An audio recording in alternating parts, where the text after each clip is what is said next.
No próximo dia 15 de agosto, o coletivo USP pela Democracia organiza uma aula aberta intitulada Universidade Pública e Democracia. O evento será realizado na FEFELESH, que é a Faculdade de Filosofia, Letras e Ciências Humanas da Universidade de São Paulo.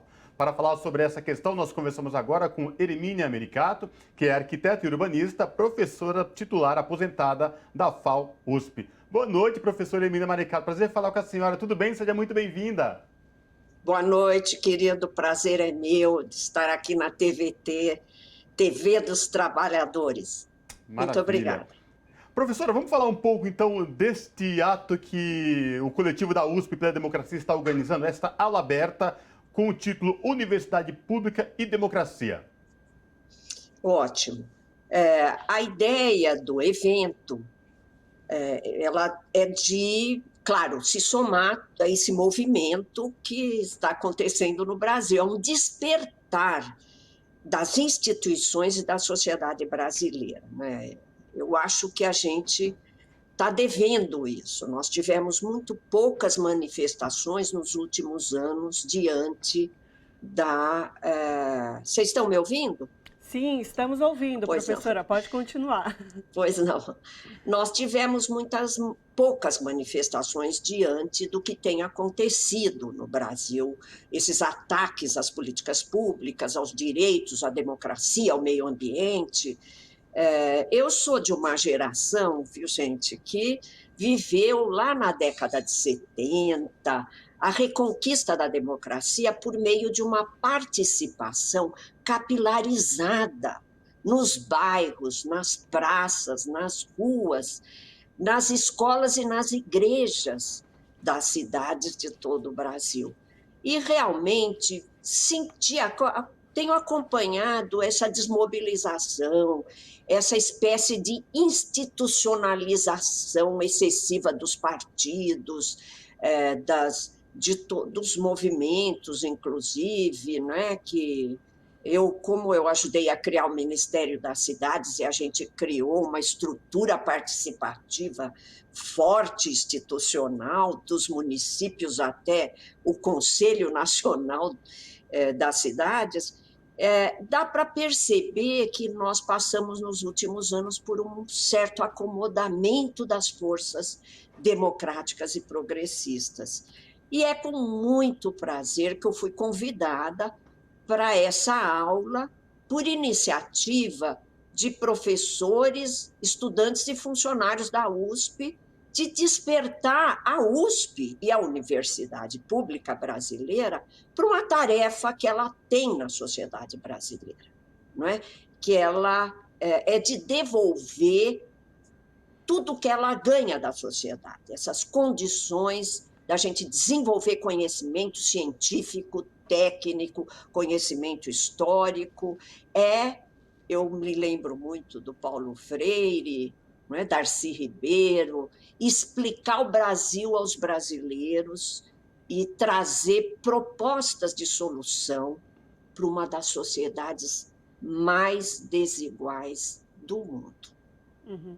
Professora, esse momento, essa aula vai acontecer na FEFELESH, que é uma faculdade dentro da USP que, historicamente, no processo da ditadura militar, foi um ninho, um local de grande debate, de grande articulação política.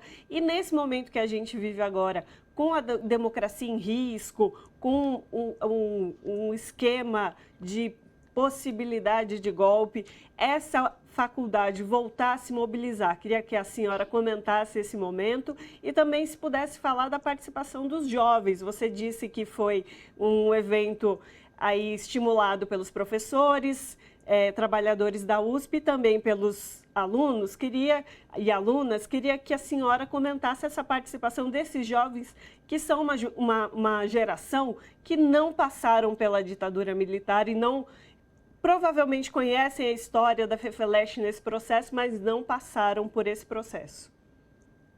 Olha, realmente, nos últimos anos, eu andei até fazendo algumas queixas. Cadê a universidade pública, né? O movimento estudantil, o movimento dos professores? Você tem algumas áreas mais engajadas, né, na história da sociedade brasileira, educação, saúde, por exemplo, né? Tivemos alguns momentos de engajamento intelectual, eu me refiro à década de 70, sem dúvida, nós tivemos uma nova leitura da sociedade brasileira, engajamento de intelectuais, né? Mas eu tive uma experiência recente, nós criamos, a partir da Frente Brasil Popular, e da chamada da Frente Brasil Popular, do Projeto Brasil, uma rede que se chama BR Cidades, um projeto para as cidades do Brasil. E, olha, meu encontro com a juventude desse país tem sido... Eu renasci na minha aposentadoria, porque existe, eu vi ontem lá no Largo de São Francisco, novamente, e eu vejo nas universidades brasileiras, a partir principalmente das cotas, o que é muito importante citar, não é? Um renascimento de um ativismo que o Brasil nunca teve, é preciso dizer isso. Porque a luta pela democracia no Brasil, que foi muito importante, né, a partir de 1985, especialmente, até 2016, nós tivemos muitas conquistas. Eu não desconheço, Paulo Teixeira estava citando muitas conquistas aqui na entrevista com vocês, mas nós não tivemos a inserção da maior parte da população brasileira, que é preta e parda. Eu dei aula na USP durante 40 anos, eu tive um aluno negro durante 40 anos. Hoje eu sei que há 80 negros e negras, mas ainda é pouco, não é? E isso vai fazer a diferença.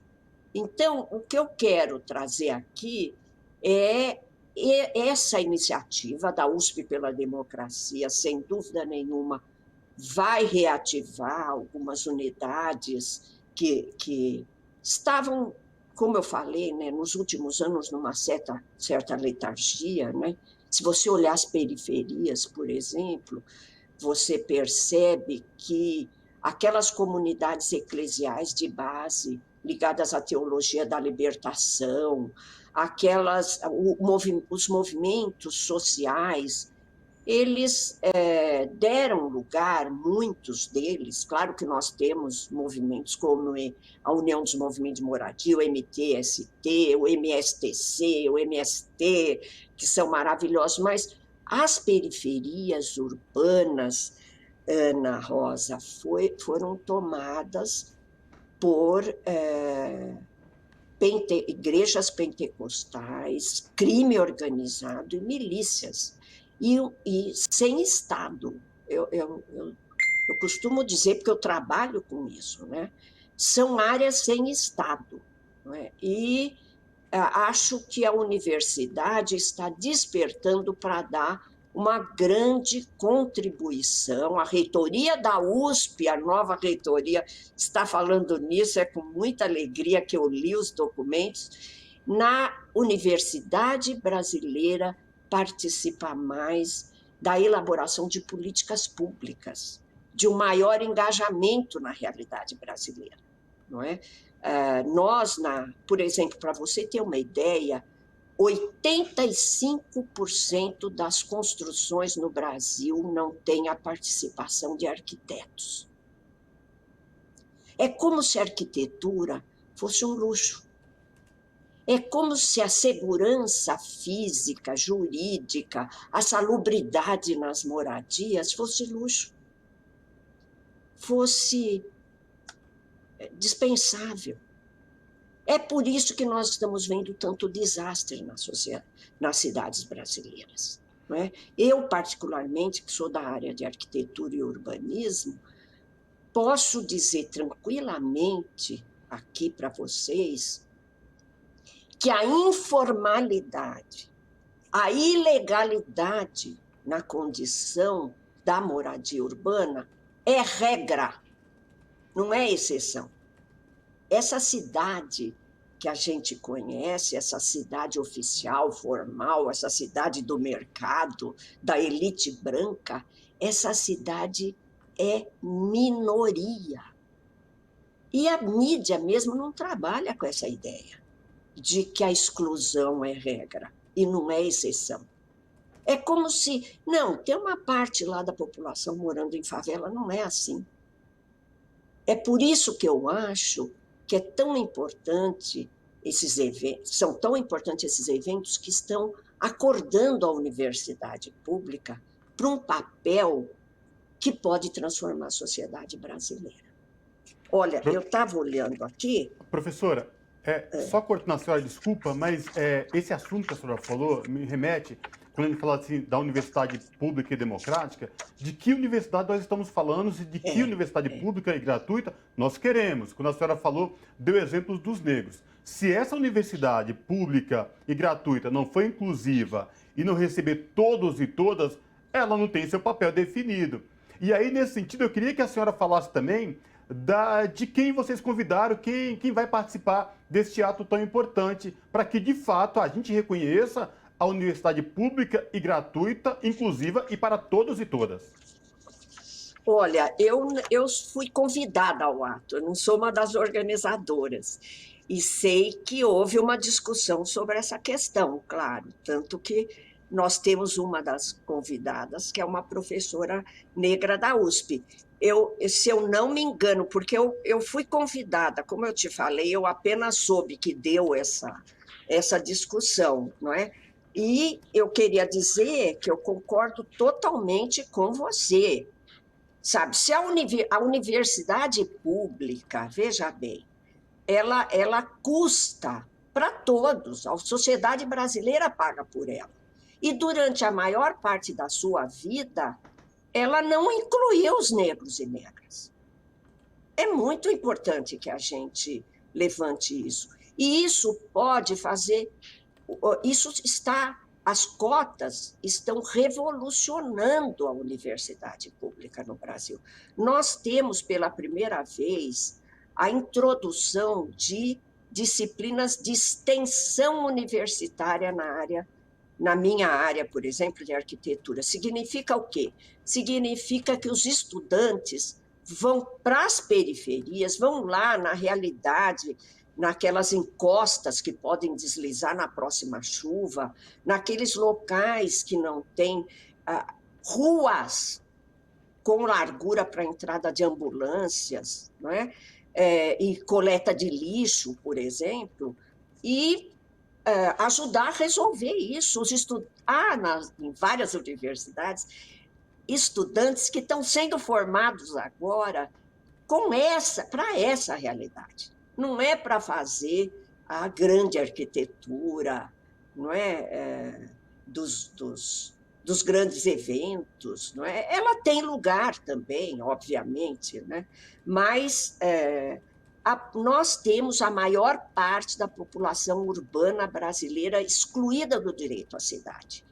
A posse formal da terra, ela divide a sociedade brasileira, né? A terra é um nó nas relações sociais no Brasil.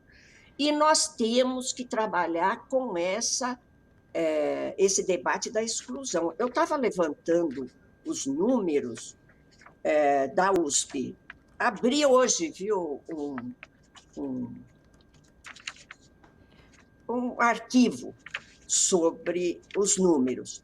São 61 mil estudantes de graduação, 32 mil estudantes de pós-graduação, mais de 5 mil professores, mais de 13 mil funcionários técnicos e administrativos. São 112 mil pessoas.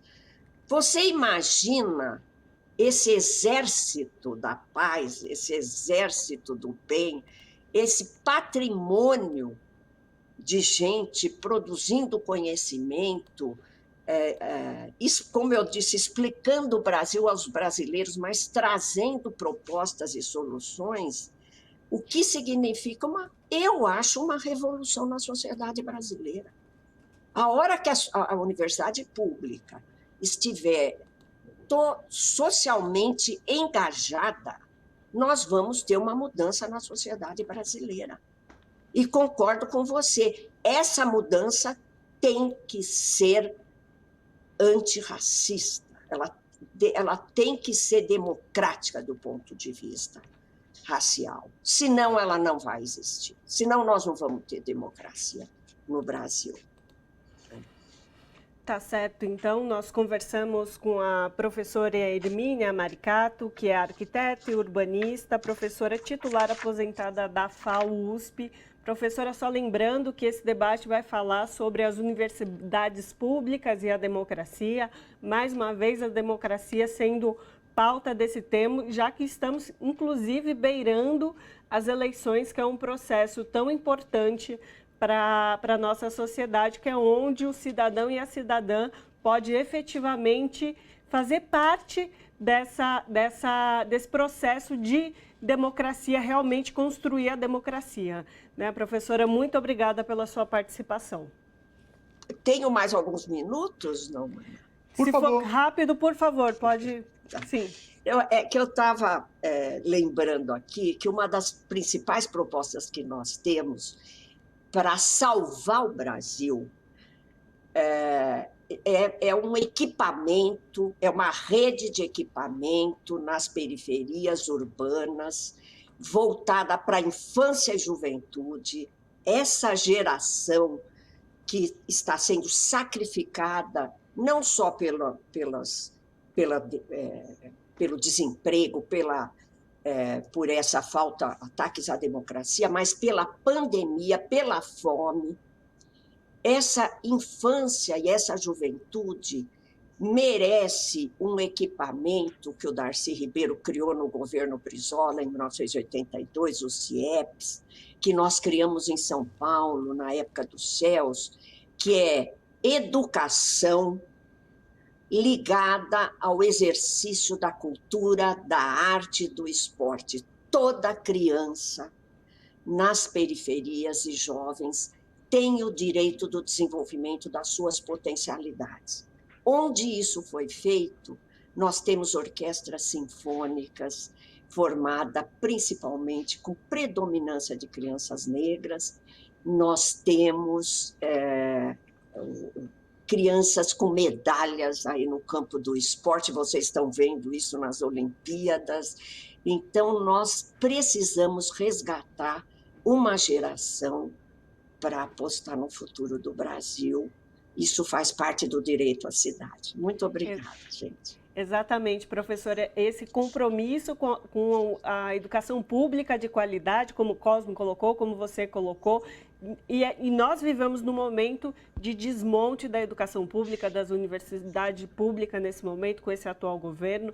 Então, exatamente, esse debate é muito importante. Então, mais uma vez, conversamos com a Hermínia Maricato, que é a arquiteta e urbanista, professora titular aposentada da FAU-USP. Muito obrigada pela sua participação com a gente aqui hoje no Revista. Obrigada.